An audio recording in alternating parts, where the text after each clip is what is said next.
શ્રી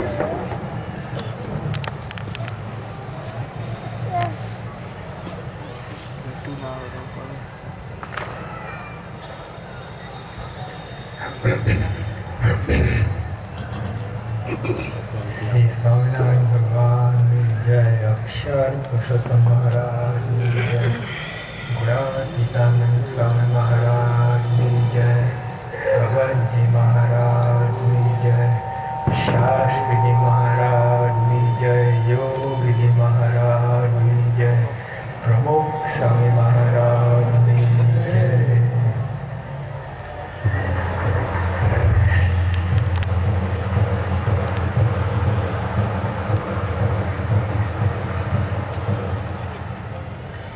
સ્વામિનારાયણ ભગવાને વાત કરી,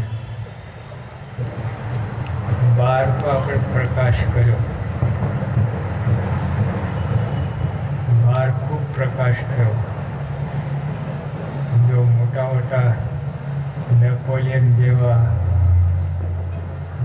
ફોર્ડ, ટોલ્સ્ટોય, બહાર અમને ખૂબ પ્રકાશ પાછળો, અંદર અંધારું હતું.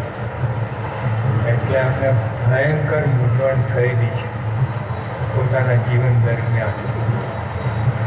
સ્વામિનારાયણ ભગવાને કહ્યું કે આ વાત છે ને તો માનો કે નામાં છૂટકો જ નથી.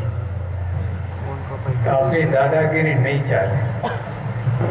મહારાજે કહ્યું કે હરિભક્તોનો ગુણ ગ્રહણ કરે છે, અંતરમાં પ્રકાશ થાય છે, અવગુણ લે છે, અંતરમાં અંધારું થાય છે. બહાર પ્રકાશ તો અંદર અંધારું શું કામ? આ સ્પષ્ટ વાત છે સ્વામિનારાયણ ભગવાનની. ચાલે એવું જ નથી.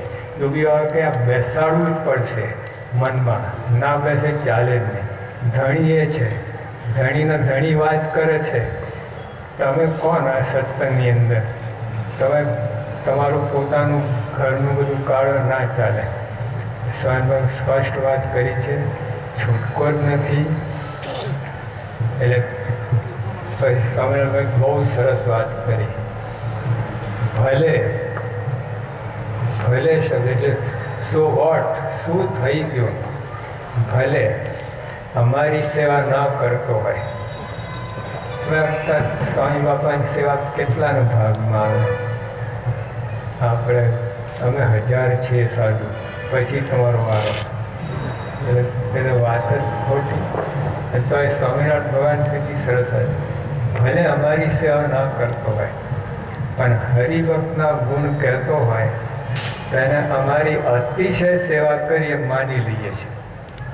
બેઠા બેઠા રોયલ્ટી ખાવાની, એક બીજ ખસવાની જરૂર નથી, હાથ હલાવવાની જરૂર નથી, કેળો તોડવાની જરૂર નથી, ઉજાગરો કરવાની જરૂર નથી. બેઠા બેઠા હરિભક્તના ગુણ કહો, અતિશય સેવા થઈ ગઈ ભગવાન. તો બીજો ધંધો શા માટે કરે? તો બીજી બાજુ મહારાજ કહે છે, ભલે ભગવાનને સંતને અપાર કૃપા થઈ હોય, છાતી હાથ રાખીને બોલો છે, કૃપા થઈ છે, અપાર કૃપા.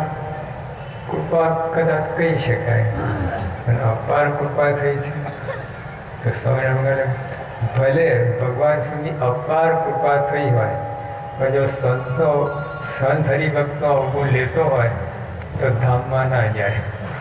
શું કમાણા, હજામત થઈને બધી સેવા ભક્તિ બધું કર્યું, પણ હજામત કોકની, પોતાની તો હરવું કોકની.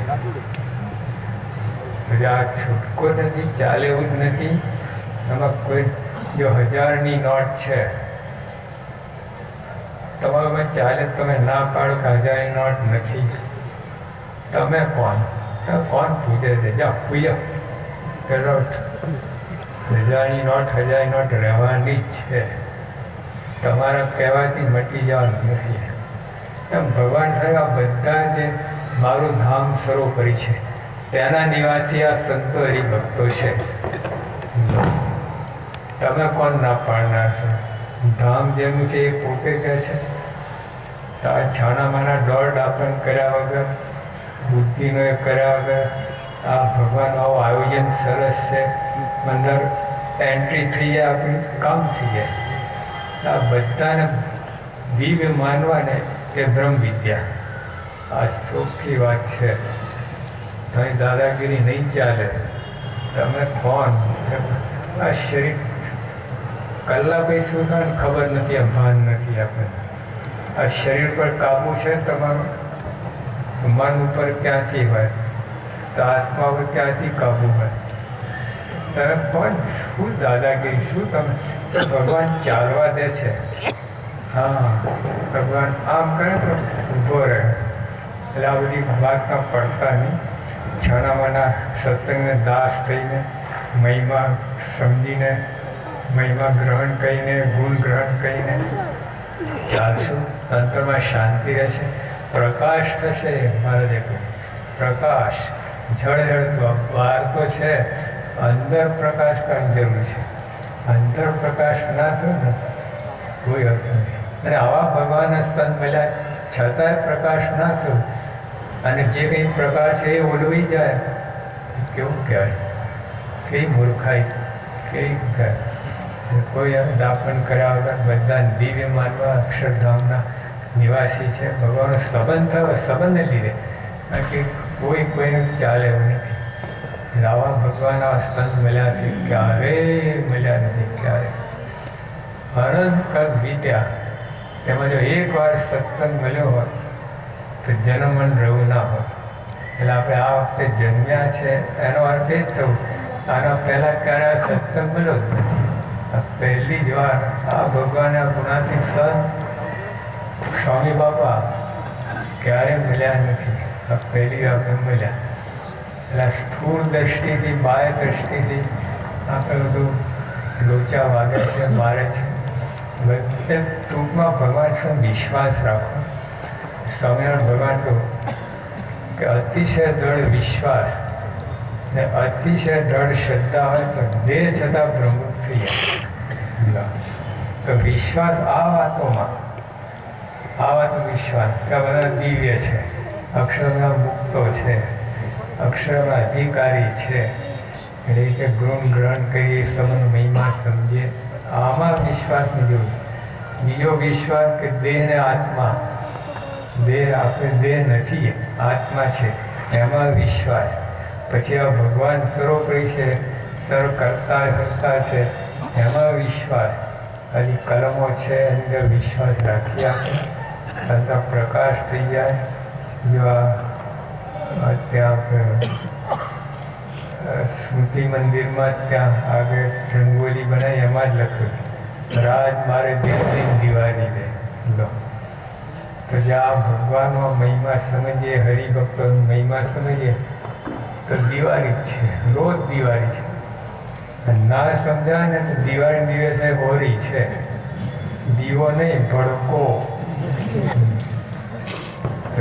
ફરીથી ભગવાન પ્રાર્થના, મહારાજે કહું માટે એવી પ્રાર્થના કરી, ભગવાનને સ્તન એવી પ્રાર્થના કરી, હે મહારાજ કોઈ અવગુણ ના આવે, અવગુણ આવ્યો હોય તો ક્ષમા કરજો, ટાળજો, એ માર્ગે ચલાય જ નહીં, ગુણ ગ્રહણને રસ્તે ચલાય. એ મહારાજ આપણે શીખવાડે છે આવી પ્રાર્થના કરે. તો એ કે આપણે અંદર પ્રકાશ કરવા માટે હરિભક્તોના ગુણ ગાઓ, અને અંતરમાં અંધારું કરવું હોય તો હરિભક્તાઓ ગુણ ગાઓ. સહેજાન મહારાજ.